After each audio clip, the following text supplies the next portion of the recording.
If you're like me, you enjoy Christmas music. Listening to the holiday tunes every year gets you in that mood. Well, I am looking back at the top 10 favorite Christmas albums in my record collection. They may not be the best, but they're my favorite. So stay tuned and see which ones make the list.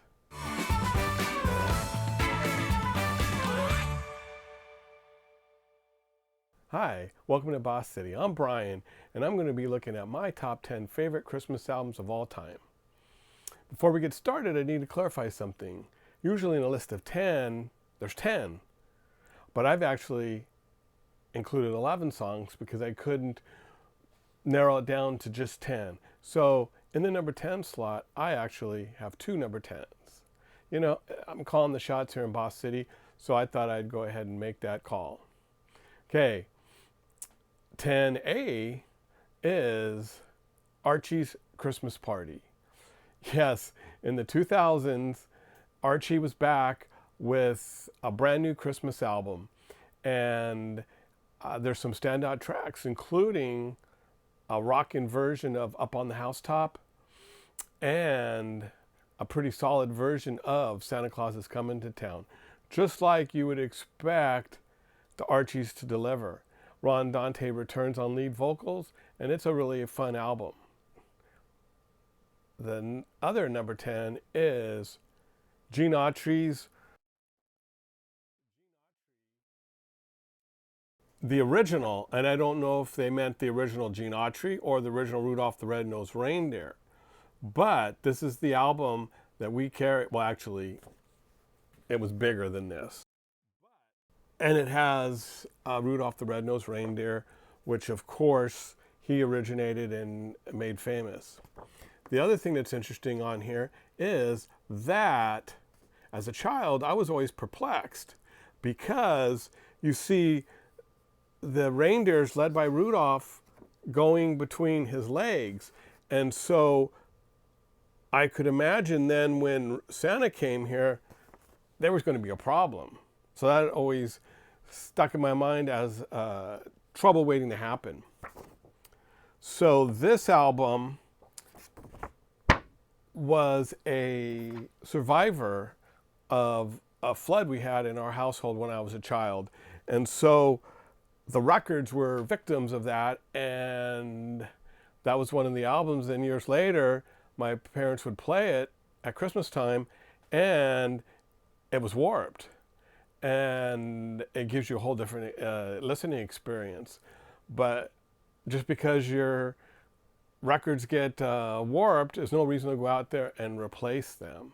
So we listened to a warped Gene Autry for many years.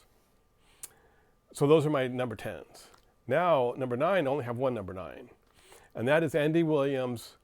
It's called the Andy Williams Christmas Album from 1963. And this is another one that I heard every year. Not sure if this one got warped or not, but I do have a lot of happy memories listening to it. The classics on there is The Most Wonderful Time of the Year and The Happy Holidays. It's the holiday season medley. And I always enjoyed seeing Andy Williams sing that even into the 80s.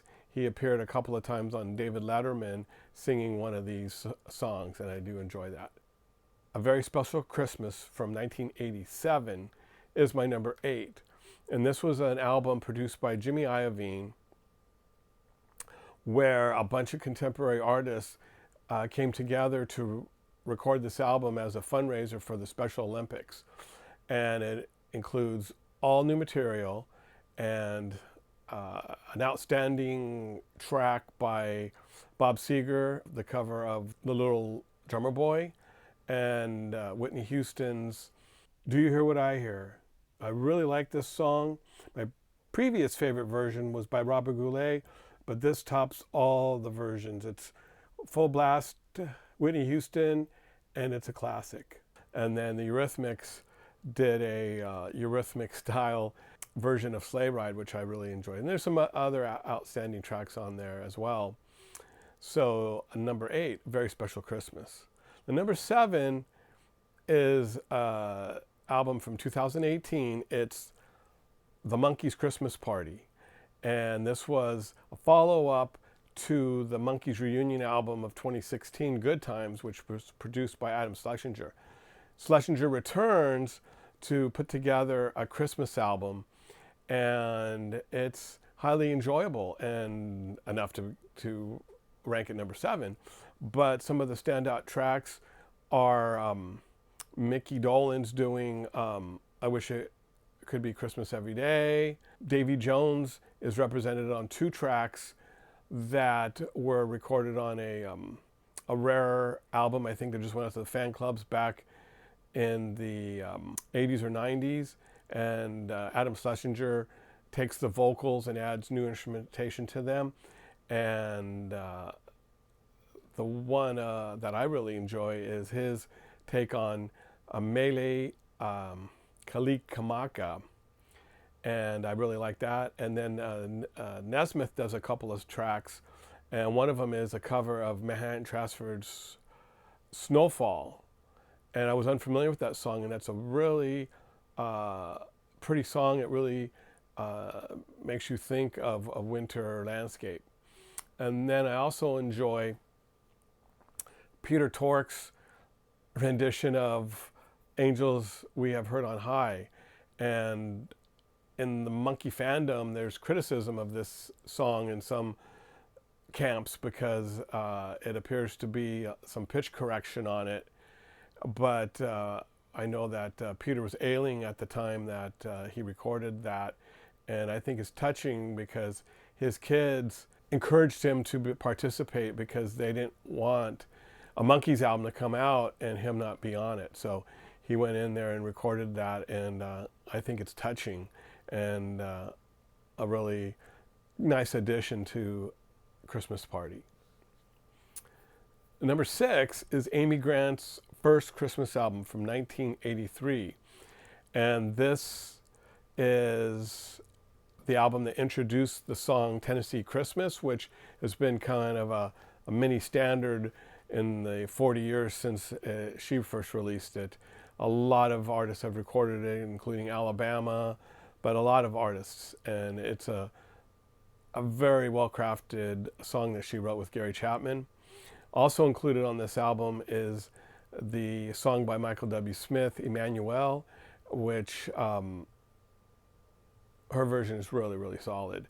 And she would go on to record one of the biggest Christmas albums as far as sales and chart history a few years later.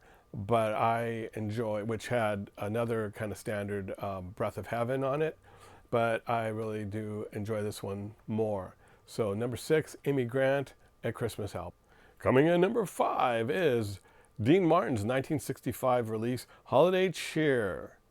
This is an album that introduces his version of Baby It's Cold Outside, which has kind of taken on a life of its own with many covers, many different versions, but his album has become the definitive version, his rendition of it. And it's been recorded by so many artists in the last several years, including one where they take his vocal and put it on a new recording with a contemporary artist. But the original is the original. Also on that album is a version of Rudolph the Red-Nosed Reindeer that my mom would be perturbed about because Dean was singing in his Dean Martin Rat Pack kind of style, and he was referring to Rudolph as Rudy. And I think she felt that Rudolph wasn't getting the respect that he deserved from Dean. Number 4 is the soundtrack to It's a Charlie Brown Christmas by Vince Guaraldi.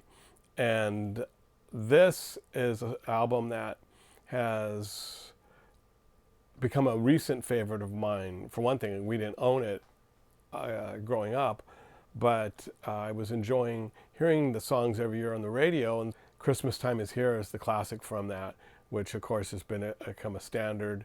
But the instrumental Linus and Lucy song that's playing when they're all the kids are dancing when Charlie Brown is trying to direct the Christmas play. But it's just a classic, and it doesn't sound like anything else on my list. But it's not really Christmas now until you hear the songs from that album. Number 3 is Chicago 25 from 1998. Now, this album, produced by Roy Bittan, was a happy surprise for me because it was one of the groups that I really enjoyed in my high school years, and hearing them do the classic Christmas songs was really, really fun. They do a great version of God Rest Ye Gentlemen. The Chicago horns are really perfect for that, and has a great vocal by Jason Scheff. And there's also a really great version of Little Drummer Boy. And so Chicago released this originally on their own label, and it went gold, which is surprising for an independent album. But it's number 3 on my list. Okay, number 2 is an album that is on my list entirely for nostalgic reasons. And basically, to make your list, you would have had to have enjoyed this artist in the 70s when they were popular, but also enjoyed this album during that time, which I did. And so it makes number 2 on my list, and it's A Christmas Card from 1971 by the Partridge Family. And the standout track on here, which is the only original, by Tony Romeo, which is My Christmas Card to You, which is, I think, a really great Christmas song. And they do a slowed down version of Frosty the Snowman. Make it kind of a ballad, which is interesting. And then this album includes 2 Shirley Jones solos, which they never let poor Shirley sing lead on any of the pop albums. But on this album, she sings 2 tracks. And to be honest with you, when I was a kid, I would skip them, but now I can enjoy those. And then there's also a duet with Shirley Jones and David Cassidy. So that leads me to my number 1 choice, which is, if you combine all of the reissues, I'm told that this is the biggest selling Christmas album of all time. I do know it has sold over 18 million copies in its different releases. It's an Elvis Christmas album from 1957. There's 6 popular Christmas songs on it, 2 traditional Christmas songs, and then 4 gospel songs. Here Comes Santa. Here Comes Santa Claus is, his version is, he makes it his own. And there's Santa's Back in Town, which totally fits his style. And then he popularizes Blue Christmas and takes it to another level. We listened to this album all through our childhood. My mom was a big Elvis fan, and Elvis released another Christmas album in 1971, but this one is the classic. That has some good songs on it too, but this is the classic because it was really his 3rd album in total. So that's Elvis's Christmas album. So I would like to know what your favorite Christmas albums are. Do you like these? Are you laughing that I put the Partridge Family and the Monkees and the Archies on here? Let me know in the comments. Thank you so much for watching. And it would really be great if you could like and subscribe and join the other citizens here in Boss City as one of our subscribers. I'd appreciate it. And I wish everyone a Merry Christmas. And until next time, I'll be roasting chestnuts on an open fire. See you later. Take care. Many blessings. Bye for now.